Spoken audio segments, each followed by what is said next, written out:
नमस्कार, जैन आवाज में आपका स्वागत है।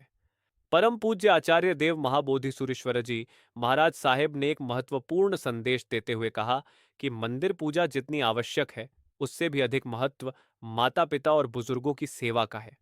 आइए सुनते हैं उनके मुख से यह प्रेरक वचन। આટલું તમારા મનમાં લાવો, પછી જુઓ તમારા જીવનમાં કેવું પરિવર્તન આવે છે। ફરીથી એકવાર કહું છું, દેરાસરની અષ્ટપ્રકારી પૂજા 2.5 કલાક નહીં કરો ચાલશે, અડધો કલાક તમારા બીમાર મા બાપની સેવા નહીં કરો તો નહીં ચાલે।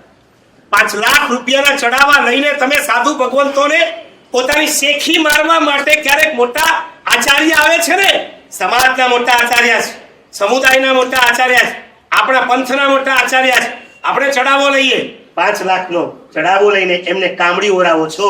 જરા ઘરે જઈને જુઓ તમારી બાના સાડલામાં કેટલા કાણા છે, તમારા બાપુજીના ધોતિયામાં કેટલા કાણા છે।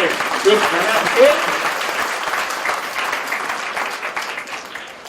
અમને કામડી નહીં ઓરાવો ચાલશે, એમના કપડા બદલાવ્યા। શિયાળાના દિવસોમાં તમારી દાદીની સાસુની સાલ કેટલી ગંધાતી હોય છે, પ્લીઝ એને થોઈ આપો। રાત્રિના સમયમાં એ જ્યારે ઓઢે છે ત્યારે વાસ મારતી હોય, એને ઊંઘ ના આવતી હોય, પ્લીઝ શિયાળો શરૂ થાય અપ ટુ ડેટ એની ચાદર, એનો પીલો કવર, એની શાલ બધું ધોઈ કરીને સરખી રીતે પાથરી આપો, જેથી રાત્રિના સમયે એમને સરખી ઊંઘ આવે। મને એ નથી સમજાતું, કેટલાક શ્રીમંતો પોતાની ફેક્ટરીના સ્ટાફ માટે ક્વાર્ટર્સ રૂમ બનાવે છે, પણ સગા મા બાપ માટે શાંતિથી રહી શકે એવો એક રૂમ નથી બનાવતા। તમે દેરાસરમાં જઈ ધૂપ ધૂપ ચાલુ કરો છો, શેના માટે? આવલા મણિભદ્ર ઘંટાકર્ણ અડધા કલાક ધૂપ ફેરવે છે, ત્યાં ધૂપ નહીં ફેરવો ચાલશે। તમારા મા બાપને મચ્છર કરડે છે ને ત્યારે કછુઆ છાપ અગરબત્તી ધરાવી નાખો। પદ્માવતીને ચુંદડી ફેરાવાના બંધ કરો, તમારી માને અવસરે સારા સાડલા ફેરાવવાના ચાલુ કરો।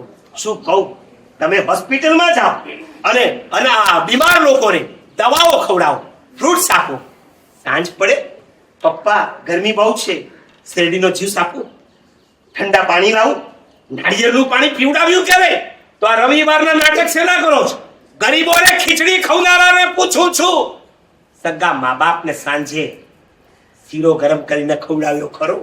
બોખાશ, દાંત નથી, ચાવી શકે એમ નથી, લાવ મારી બાને આજે હું શીરો બનાવીને ખવડાવું, એમને શીરા ખવડાવો, ત્યાં ખીચડી નહીં ખવડાવો તો ચાલશે। હસવું તો ત્યારે આવે છે જ્યારે મા બાપને હેરાન કરીને પરલોકમાં મોકલ્યા હોય, પછી પોતે રડવાના નાટક કરતા, આખી જિંદગી રડાવ્યા પછી પોતે રડવાના નાટક કરે। હદ તો ત્યારે થાય છે, 1 વર્ષ જ્યારે પૂરું થાય, મા બાપની શ્રદ્ધાંજલિની તિથિ આવે, ફૂલ સાઈઝના મા બાપના ફોટા લગાડશે, 400 રૂપિયાનો હાર ચડાવશે, ધૂપ દીપ કરશે। સારું છે તમારા મા બાપ આ જોયા પછી જીવતા નથી થતા, થાય ને તો એ ફોટો ફ્રેમ તોડી 1 લાખ તો મારે, જીવતા હતા પાણીનો ગ્લાસ નથી આપ્યો મર્યા પછી।